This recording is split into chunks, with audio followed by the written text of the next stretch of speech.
the principal of North London Collegiate School, Dan Lewis, is here with us. So he's going to be talking to us about some elements and his insights about the future of learning and what he has to go through with his students as one of the best school systems that we have around here.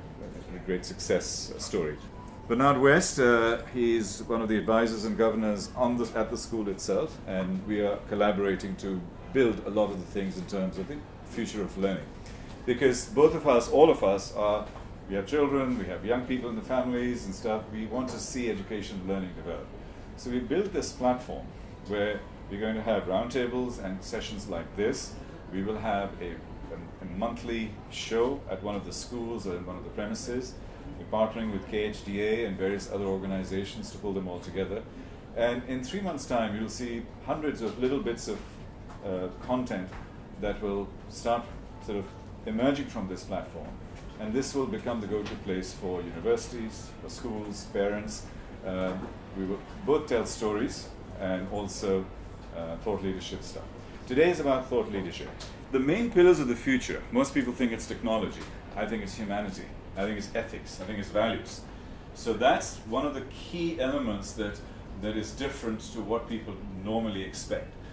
How thinking and intelligence is affecting us on a day-to-day basis, and what are we doing to prepare ourselves to think better and be more efficient with that? This is our future. It's a huge data tsunami. And these are us. We are the leaders of the future. And as leaders of the future, we need to build a completely different skills. We need to start becoming surfers, and that's our new kind of leadership. You will land and you will fall off when a new wave comes, but hang on to your surfboard, get back on it, listen for the next wave, and off you go. And that is the type of future leader that we need future leadership that we need to start thinking. This is the key thing that we're looking here. Simple tectonic shifts from the west to the east. If you go to the year 0, it took 1750 years to move from east to west in terms of center of gravity, and that happened with the Industrial Revolution. Now, in about 60, 70 years after from about mid-20th century, everything is moving back east again. What is happening is that 400 cities will represent something like 60 to 70% of the GDP of the nations to which they belong. And so that urbanization is happening. So most of us know the first 100 cities. So if I ask you what's the 4th largest city in Argentina, you won't know. 5th largest city in Brazil, 8th largest city in China, 8th largest city in India. We don't know those names. Each one of those cities in the next 10 years is going to be a 10 million plus city. So hospitality businesses, logistics businesses, food businesses, education businesses need to now look at this new form of urbanization. I call this the silver tsunami. and we constantly talk about millennials and young people, and they'll be 75% of the workforce by the year 2025. Absolutely accurate. However, 75% of the spend will be with these people. So forget them at your peril. So that's the kind of shift. And last one, obviously, is the digital transformation. So I think those are the kinds of big mega trends, and you as business leaders and thinkers, this is some of the things that you'd like to look at. Any company that was built in the 20th century will not last in the 21st century because it was built in a completely different set of rules. So the 21st century company is now evolving, and I'll share some more information. But what we are going through is what I call the transition, the transformation decade. So we are sort of somewhere around here. And then these companies are collapsing and these companies are growing. There's a study from Babson College in Boston, and that study is that 75% of the companies in the S&P 500 will no longer exist by the year 2025. 75% of the companies. These are these companies. And 50% of the companies that will replace the 5% of the companies that go down haven't been born today. We are sort of about here, and we feel there's a lot of change. As we know, things are doubling because of Moore's law. So if you think of the year 2025, which business leader here is preparing for their company to be at 256 when today they're at 8? None of us. And that's the key question here. The transformation, this is going to be the generic curve. This is the X curve that we need to jump on. Social, business, and technological, and business, political change is much, much slower, and the technology change is much faster. So that's the first issue. The second issue, and I was with Mark this afternoon, saw him present somewhere else, and he spoke about this in a different context. So I smiled when I could see that the past does not represent the future. So whatever you have done here, so I use another thing from Professor Marshall Goldsmith, which is, what got you here won't get you there. So whatever has got us here will not get us there. And so we have this little sort of chasm that we're going to fall into. The second is, if we continue where we are today, the way we are developing normally, we'll end up in a completely different place to where the future is going. So for the very first time in our lives, our past does not represent the present, and the present does not represent the future. The future has to evolve, and we need to be able to find our way and structure our way and learn our way through this brave new world. And this is one of the key charts. So whoever's on 8 today will have to, in 18 months' time, will be at 16 in terms of their business growth, change, transformation, adoption, all of these elements. In 3 years' time at 32, and in 5 years' time at 64. That's the rate at which our business environment is changing. We have grown up on technology. Everything has Intel inside. We just keep getting Intel inside. Actually, we need to be talking about how much humanity we put inside our lives, inside our businesses, inside our work. So it's about heart. And that is really one of the key shifts that are taking place. So it becomes what is called the Tesla moment. It is the oh shit, oh my god moment, which is Daimler and BMW and people like that are looking at it and saying, oh my god, these are little tech guys who suddenly have become, there's a tech company. But Tesla sold more cars last year in their segment than all of the other luxury car producers combined. And it's a tech company. So I'll just give you an example of how, but it's really not a car, it's software on wheels. Because they need to do an upgrade. And when they needed to do an upgrade, because the original Tesla was actually quite low, so it was hitting the ground, just the smallest bumps on the road. So they had to raise it 3 to 4 inches. How do you think they did that? They just sent a software patch out there, just like we get in Microsoft or something. And all the 500,000 cars went up 3 or 4 inches at the same time. He's not an expert in any of those 3 areas. So you don't need to be an expert in your domain. You just need to be able to ask the right questions, more critical thinking, think through business models, be smart enough to pull them together, connect the dots, create that model, and execute. Whatever will be can be digitized will be, because it'll be 100 times cheaper and 100 times faster and more efficient. But anything that cannot be will be 100 times more valuable. And these are the kinds of things that we will have: trust, ethics, context. This is where the future of humanity is. Nice segue. Thank you. Mr. Esposito. This is Mark, Professor Mark Esposito. Thank you very much. Thank you for being here with me today. And the opportunity came when Tariq and Bernard met, and we thought maybe we can have a conversation about the future of work, as we are facing one of the most interesting transformation of our workforce that we have ever experienced.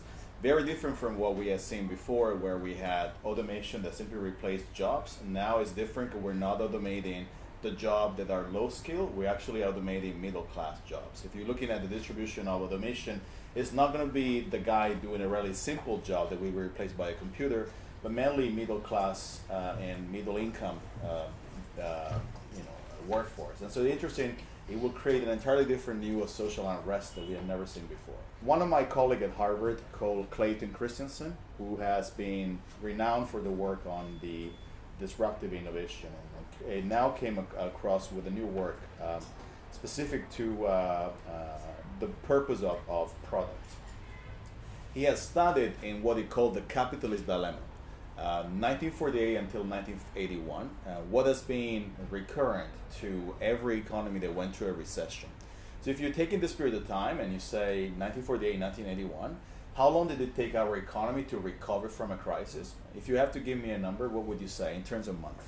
So say 1951, crisis, recession, right? Time for us to go from recession to recovery. What would you think is the estimate in terms of month? 18 years. 18 months. Yeah, 15 months. Actually, it's 6-month average, where we have in instances of 3-month recovery, and we have an instance of about 9 months recovery, which means in that period of time, in around 6 months, we were recovering from a crisis. So, adding on this, if I tell you recovery from a crisis, what do you think it means? How do you define recovery from a crisis? In your opinion, right? How would you define that we're recovered from a crisis? Back into positive growth. And Jobs. Jobs. Yeah. what type of jobs? The one we had before and we lost through the crisis? So did we reinstate the same job we had before? Well, of course, that probably is going to be the driving force, but actually it's defined as new GDP coming from new job that did not exist before the crisis. So systematically, since 1948 until 1981, every time that we went through a recession, we were basically recovering, not only by recovering the crisis, but we were recovering with new GDP. Now, we had a crisis in 1990. How long do you think it took in months to recover that crisis? So you know the average for 33 years has been 6 months. What do you think was the average in 1990? 3 months. 15. So suddenly you notice that in the overall evolution, 1980 is a specific period in history where we started to change most of the financial rules. We deregulated a lot of markets, but we also have shrunk a lot of government size. And we have unpacked historically a few years before money from gold. So we have accelerated the creation of actually money through fractional banking, bonds, and then of course the ability of lending money that we might not really have. So multiplication of reserves. And so interesting, we have taken longer to recover from a crisis. Now we had a crisis in the year 2000. What do you think was the recovery time, guys? 24 months. 39. 39. 39. So it took us 3 years to recover with the same mechanism that you're recovering with new GDP. And we had a crisis in 2008, right? 7, 8. What do you think is the recovery time? 7 years. Open is still an open question mark. So the interesting story about these numbers is that we were able to demonstrate that business as usual used to work really well until 1980s, when we actually had a mechanism in place to recover from major shocks by creating new GDP. In 1980 to 1990, we started having more the shift towards the financial revolution that really empowered banks to drive some of our financial choices. And so it took us longer to basically recover from new growth. And in 2000, it took us an enormous amount of time, 3 years. And now we're still in some part of the economy not fully recovered. How do we train our kids, which is one of the conversations that we have passion for? We still teach kids the same old stuff in many countries. We still ask them to learn by sitting down. We still ask them to do standardized testing. We tell them that their answer is pretty much one, and they has to be discovered, and you cannot really look before. We give them text time by assuming that everybody will be able to perform according to the same, no matter how who you are. So it was in the newspaper this week that in Oxford they're differentiating between men and women test time, because they discovered that under pressure women's brain does not operate in the same way as men. It's not a way of discriminating, it's just simply saying in the principle of equity, you're allocating what will be a comparable number of minutes for a specific task. But we still have kids that are sitting down in batches with the same age, learning a curriculum that is defined by what is supposed to be an incremental degree of knowledge. And we're forgetting that the world in which they're going to basically be ready for will be entirely different from the type of world that worked for us. I'm in my 40s, and I am in the last curve of the generation that actually is reaping the benefit from the previous model. So I fulfill my father's promise of improving the condition of my family by simply working hard, going to school, and having a career. But if I'm looking at, for example, kids that's a millennial right now, in their 20s or early 30s, chances they will have the same access that I had are heavily compromised in many parts of the world. So this is, I think, a conversation we wanted to bring forward tonight in how do we redesign future of, and you can take it into work, employment, the quality education, and how do we make this conversation part of our engagement in civil society? School, of course, we're still doing the same basis there. Yes. Nothing has changed over the last 100 years.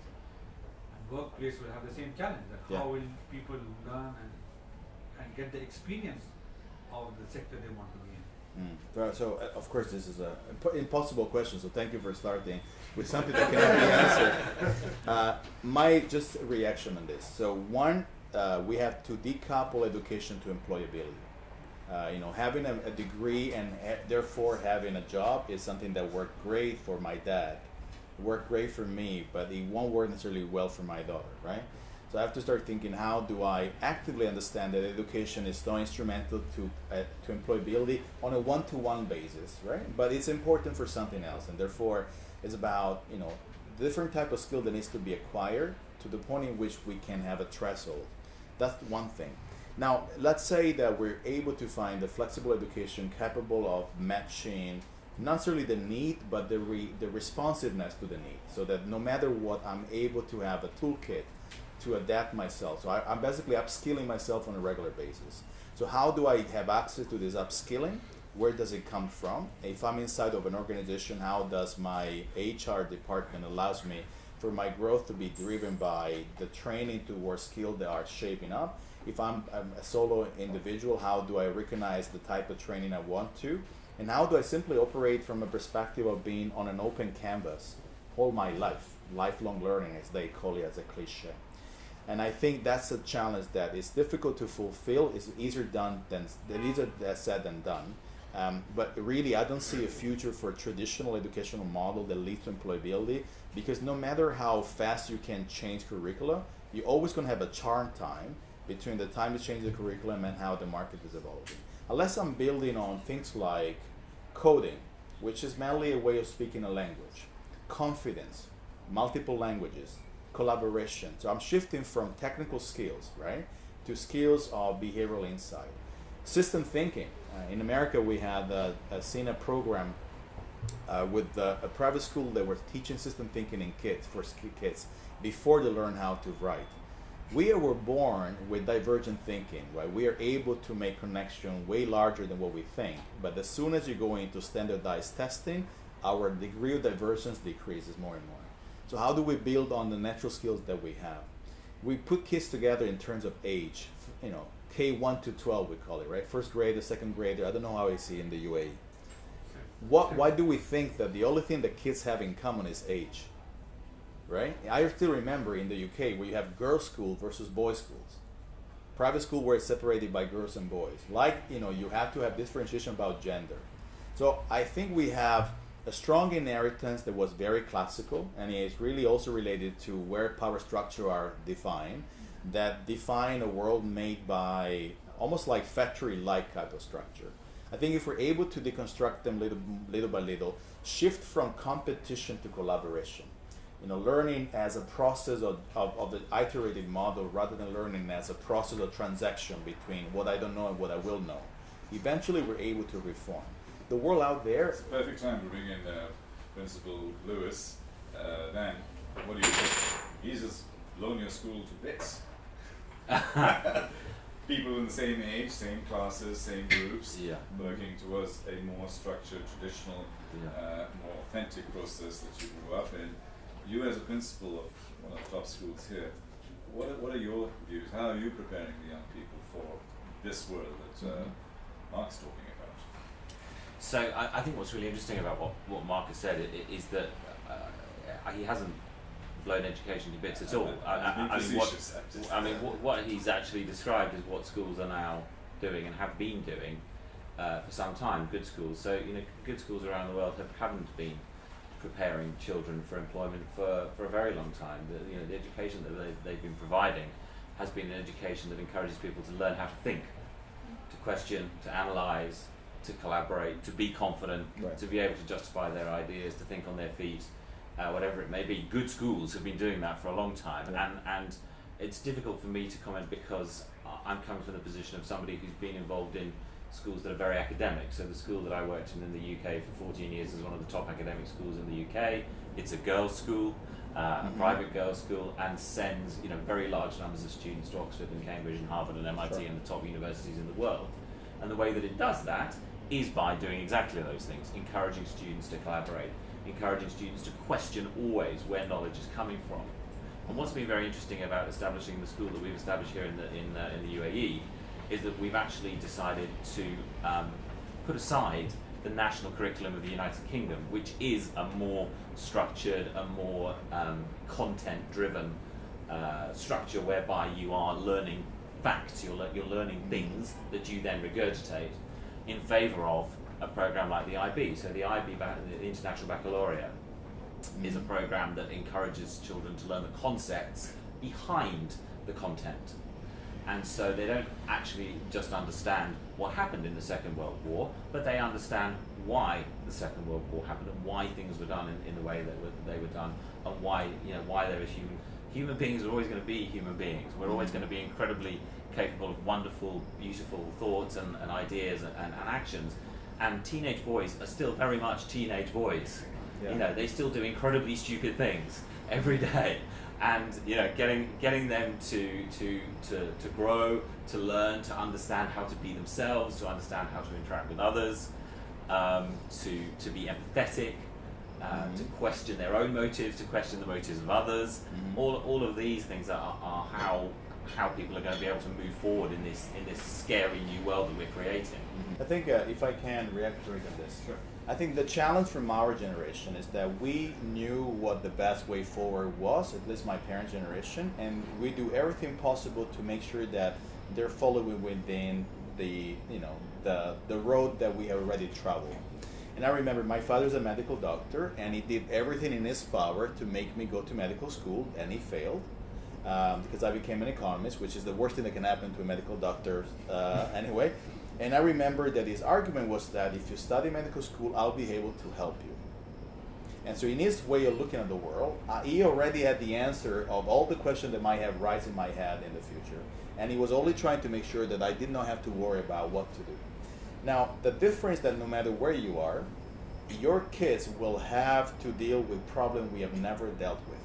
And I think that is the degree of anxiety that we're feeling, that we have no way to prescribe them answer. I mean, as parents or people that have kids or people that work with kids, you want to make sure that you give them that piece of advice, because that's where learning, where wisdom somehow help you. But how do you advise them on a world that most likely you will not understand? And most likely they will not have an existing solution to the problem they have to face, but they'll have to use confidence to find out. And I think that stretch, that golden mile, is really where we have to operate. If you believe the hypothesis that there won't be enough jobs, Yeah. so then what's your view on how the future will? So there are two answers to your question. Factually, now there's not enough job for the type of job we lose. You lose job, you gain job, right? Always. The people that used to shovel the snow, and now you have a tractor or a machine doing it, right? So there will always be job lost to technology, and always new job coming for this mobility of people going from mechanistic work to something else. Now, right now, the one that we replace are not matched by the one we create, and that's a clear issue, right? We have an issue of disruption is being faster. The rate of disruption is faster than the rate of creation, and therefore you find yourself with a number of people that are currently stuck in the limbo. Whether this is a transition, a temporary or not, I don't know. Because for whole of history, whenever you were in the cusp of being in the middle of this transformation, you was always feeling the same. So what I really don't know, and that's where I want to feel myself as a generation less relevant.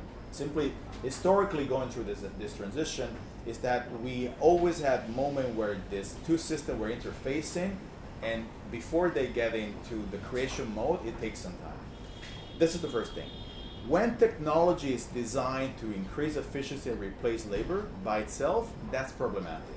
Because technology should empower us to create jobs that currently we don't have. One example is artificial intelligence. If I'm using AI to detect cancer soon, it's different than if I'm using AI to replace an accountant. So how do I bring this conversation at the society level? Do I have we have written an article on the Harvard Business Review on the Magna Carta of AI. Do we have a Magna Carta, like an ethical code on what is AI? Now, how do I define that my need for AI is only driven by efficiency? I really want to create something that I don't have right now. So basically creating capacity through an entirely different infrastructure. I think if the reflection will go into building niche jobs that we don't have through technology, that would be fantastic, because we are opening the room for jobs that have never existed before. But if the idea would be, this is my pool of job, and I will simply make them more efficient, so I'm increasing the value of my assets, increasing productivity at the corporate level, but it won't happen through job, therefore I'm shrinking jobs so wages go down, then of course that's a recipe for disaster. UBI is not enough, because you cannot subsidize a growth of an economy through subsidies, but it's a great way for a country to feel transition between one model and the other. Challenge with that, what is the emerging model? I don't see it emerging yet, other than sporadic episode here and there. That's the challenge of anxiety. So the question is two parts. Mhm. One is, how do you as a change agent Mhm. enable this organizational and cultural change for technologies available today to drive digital transformation, Mhm. right? And how can we really then work to upskill the existing organizations as they are today to help them navigate the chasm that, what, 70% is going to die. So what do those 30% need to do right to survive? Yeah, good question. So I would say the first thing is that in the old industrial economics, there is an industry, there is a firm, there is a sector. We have a benchmarking of the industry, we have competitors, and we performing accordingly. That is recipe for a disaster in an environment where competition no longer coming from the same industry. So my first answer would be, we start developing access to the no-market strategies, which are mainly those strategies of market that are not part of our market right now, but they might have a degree of proximity with us sooner or later. So if you're looking at, for example, how the automotive industry went from a mechanistic building of stuff to now a computer company, because most of the computer inside of the car, there has been a proximity towards two different industries. So how do we discover those white spaces, and how do we deliver the strategy towards that? Because when you do, naturally you're shifting to a change model that needs to be acquired. And that is where you're constantly prompting the organization to become 1 inch taller by acquiring capability they don't have. Whether technology allows you to get there faster, that's fine. For me, digital transformation is only a way to do what you were doing before better.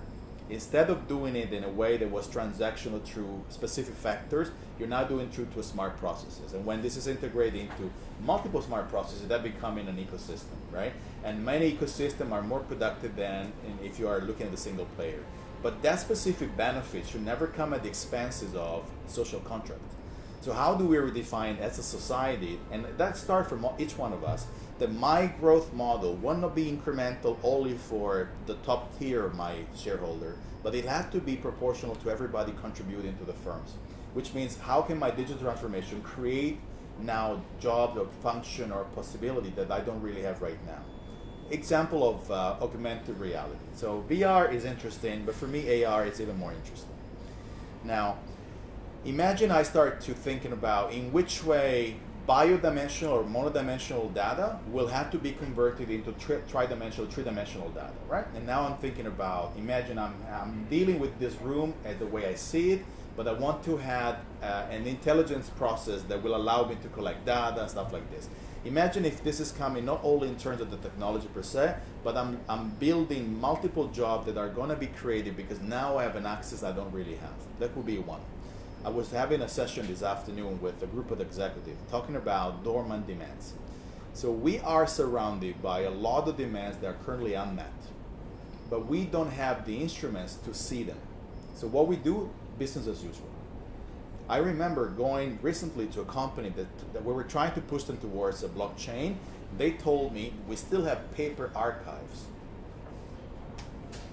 And I can tell you guys that the number of companies, they're still far from being even close. And the closest thing to digital transformation they have is a spreadsheet. And you might find I am in the digital transformation field, but you are not representative of most of the people. That's why they die eventually. So how do we help them to basically transition to this no market dimension, create jobs that technology will facilitate, and simply upgrade their economic performance so that it's coming proportional with a number of different fields. It's difficult because we're only been measuring the incremental value of growth models.